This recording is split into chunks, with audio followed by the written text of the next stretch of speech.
Boa noite, galera.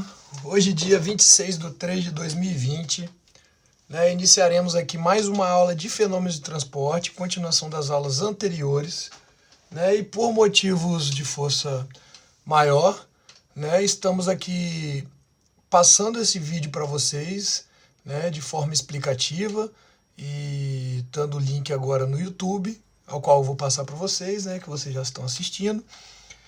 E tivemos que estar remanejando e fazendo dessa forma, a gente sabe por quê, né? Que a situação não está muito fácil. Então, pessoal, hoje eu vou dar continuidade, né, ao que a gente já viu na aula passada, que seria parte do balanço de energia, né, que seria a equação de Bernoulli, e também dar continuidade a essa parte e aplicação dela, aplicabilidade, e resolver um exemplo com vocês. Após isso, né, nós iniciaríamos a parte de bombas, né, de máquinas, bomba, turbina e tudo mais. Só que, como a gente já está bem avançado, conforme eu já falei para vocês com a disciplina, né, nós podemos estar marcando essa aula, deixando essa aula mais para frente, para a semana que vem, que a gente vai ter algumas novidades aí, porque é uma etapa do curso, uma disciplina, né, uma matéria, um conteúdo, que ele seria mais didático, mais fácil de ser passado a vocês da forma como está a faculdade ela está querendo adaptar, né, que vai ser para a semana que vem. Então hoje a gente termina essa parte aqui, já que a gente já está avançado, faz um exemplo, né, e dá continuidade. Beleza. Vamos lá então, pessoal. Nós vimos na semana passada o quê? Equação de Bernoulli para fluido ideal. O que seria fluidos ideais? Né, que está até errado, fluidos ideais. O que seriam fluidos ideais? Fluido ideal é aquilo que a gente não conta a viscosidade, ou seja, a gente considera que o fluido ele tem uma viscosidade igual a zero. Com isso a gente não vai ter perda de carga, perda energética para o meio externo, beleza? E além disso, certo? Consideraremos esse estudo também para fluidos incompressíveis. O que seria fluidos compressíveis? Que não variam com o volume. O que não varia com o volume? A minha densidade, beleza? Então, consideraremos também a densidade constante. Vamos lá então, pessoal. A gente viu que para determinar a equação de Bernoulli, a gente vai considerar uma grandeza conservativa, que seria a energia, e a partir da energia nós faremos um balanço energético do fluido, onde nós vimos que as principais energias que estão envolvidas no fluido seria energia cinética, energia potencial e energia de pressão. E que a soma dessa energia seria a energia total num determinado ponto do fluido, né? Vimos exemplos, vimos como essas energias elas vão variar, ou seja, nós queremos variar a energia cinética, certo? Iremos o quê? Mexer com a velocidade. Queremos variar a energia potencial? Iremos variar a minha altura. Queremos variar a energia de pressão? Seria variando a minha pressão. Que a gente viu que a energia de pressão ela está diretamente relacionada com o trabalho que o fluido exerce, né? Lembre-se do exemplo que a gente deu na aula passada, que para variar uma energia de pressão a gente vai ter que variar a área, não é isso? Porque quanto maior a área qual o fluido está sendo empurrado, maior a energia de pressão que esse fluido ele deve fazer. Beleza. Somando todas essas energias, conforme já foi dito, eu tenho a energia total que vai ser representada por ET. Beleza? Vamos lá. Vamos então, desculpa, pulei duas folhas. Vamos então considerar, certo, uma tubulação, um sistema fluido, que ele vai estar entrando no ponto 1 e saindo o fluido no ponto 2. Correto? Beleza. E faremos então um balanço de energia. Para fazer esse balanço de energia, conforme foi dito, eu vou ter energia total no ponto 1, que é representada pelas três formas de energia, cinética, potencial e de pressão, e da mesma forma, energia no ponto 2, que eu também vou ter que ter energia potencial, cinética e de pressão. E a gente viu como que uma vai ter que aumentar e a outra reduzir quando esse fluido está escoando. Vimos isso também na aula passada. Então, dessa forma, a gente sabe que a energia total do ponto 1 ela tem que ser igual à energia total do ponto 2. Ou seja, a soma das energias permanece constante do ponto 1 para o ponto 2. Então, a energia total do ponto 1 é igual à energia total do ponto 2. Então, eu vou ter que a energia cinética do ponto 1 mais energia de pressão do ponto 1 mais energia potencial do ponto 1 é igual à energia cinética do ponto 2 mais energia potencial do ponto 2 mais energia de pressão do ponto 2.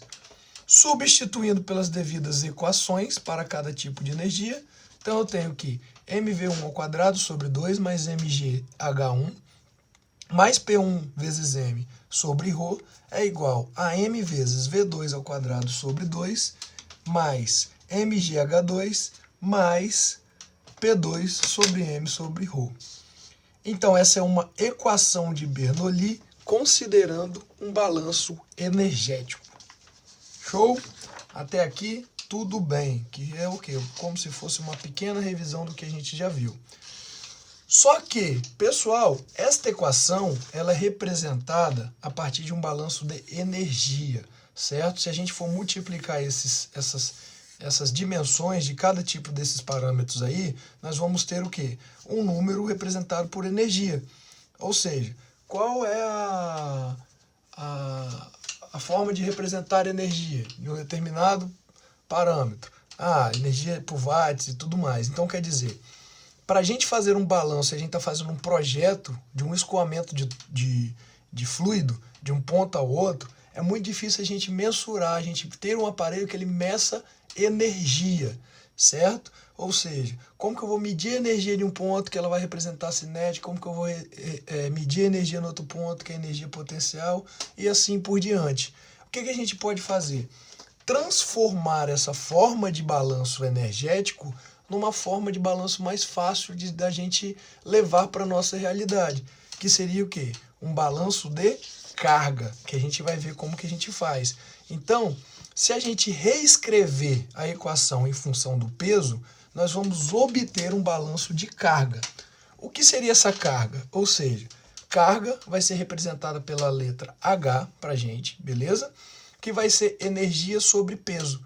Ou seja, é a quantidade de energia que eu tenho que fornecer a um determinado fluido com um determinado peso para que ele ande uma determinada distância. Ou seja, se eu divido a unidade dimensional de energia por energia dimensional de peso, eu vou ter a minha unidade final dada em metro. Ou seja, se eu tenho que aplicar uma certa quantidade de energia para um fluido de um determinado peso, quanto que essa energia, quantos metros que eu vou conseguir caminhar com esse fluido fornecendo essa energia para aquele peso, certo? Então, por isso que a minha unidade ela vai ser dada em metros. Nunca confundam carga com altura, beleza, pessoal? A altura ela vai ser referenciada apenas com energia potencial. Então, nunca confundam carga com energia potencial, beleza? Carga vai ser o quê? A energia relacionada com o peso, a quantidade energética que eu tenho que aplicar no fluido para conseguir transportar um determinado peso de fluido a uma certa distância que vai ser dada em metros. Onde o peso a gente já viu que é dado por massa vezes aceleração da gravidade. Então, dividindo toda esta equação, certo? Por massa vezes aceleração da gravidade, eu em todos os cantos eu vou cortar massa com massa. Nesse canto aqui eu vou cortar massa e aceleração da gravidade para energia potencial. E para energia de pressão, eu vou cortar apenas a massa do denominador com o numerador. Logo, a minha expressão ela vai ficar energia cinética representada por carga V1 ao quadrado sobre 2G. Energia potencial Z1, ou seja, o meu H eu substituí por Z, certo? Porque nós vamos sempre trabalhar com o vetor Z na vertical, beleza? Representando a altura. P1 sobre ρg, que é a minha energia de pressão, e do outro lado a mesma coisa. V2 ao quadrado 2G, Z2 e P2 sobre ρg, certo? Então nós vamos ter um balanço agora de carga a partir da equação de Bernoulli, baseado a partir da equação de Bernoulli, certo? Que a gente vai aplicar para determinar agora como que vai ser o comportamento, ou seja, como que vai ser a variação de cada um tipo de energia ou cada tipo de carga dentro do meu processo.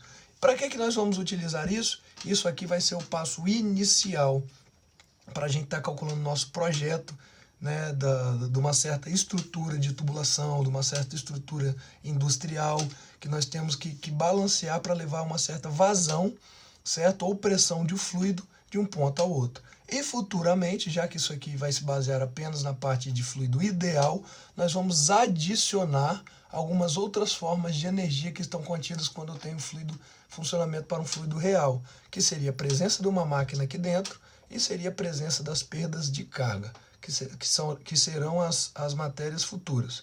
Beleza, pessoal? Então vamos lá. Conhecendo então cada tipo de energia e o balanço energético total, vamos para um exemplo. Beleza?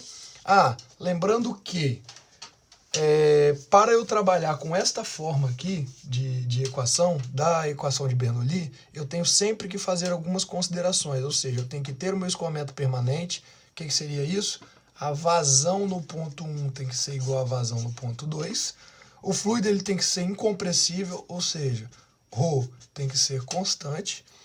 A equação vai ter que relacionar apenas 2 pontos, eu não posso relacionar mais de 2 pontos, apenas de 2 em 2, e para uma mesma tubulação, o fluido escoando numa mesma tubulação. Eu nunca posso fazer esse cálculo para um fluido com mais de uma, com tubulações diferentes, beleza?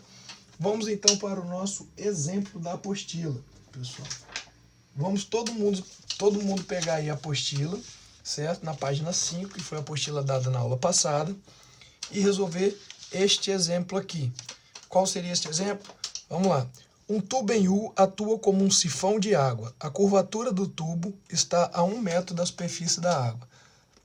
A saída do tubo está a 7 metros abaixo.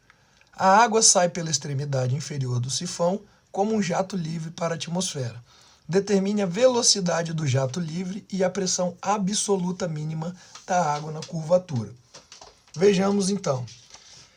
Nós temos o ponto 1, o ponto A e o ponto 2. O ponto 1 é o ponto onde eu estou puxando a água do tanque, beleza? Deixa eu colocar aqui que fica maior. O ponto 1 é onde eu estou puxando a água do tanque com o sifão até o ponto 2, beleza?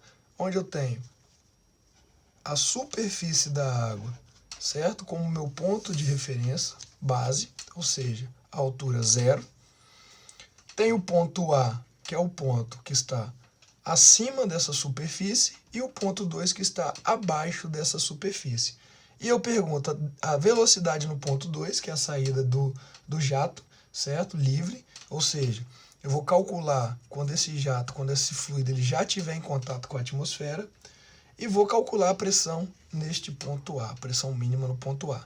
E eu quero a pressão absoluta. Como que nós vamos fazer, pessoal? Sempre que eu for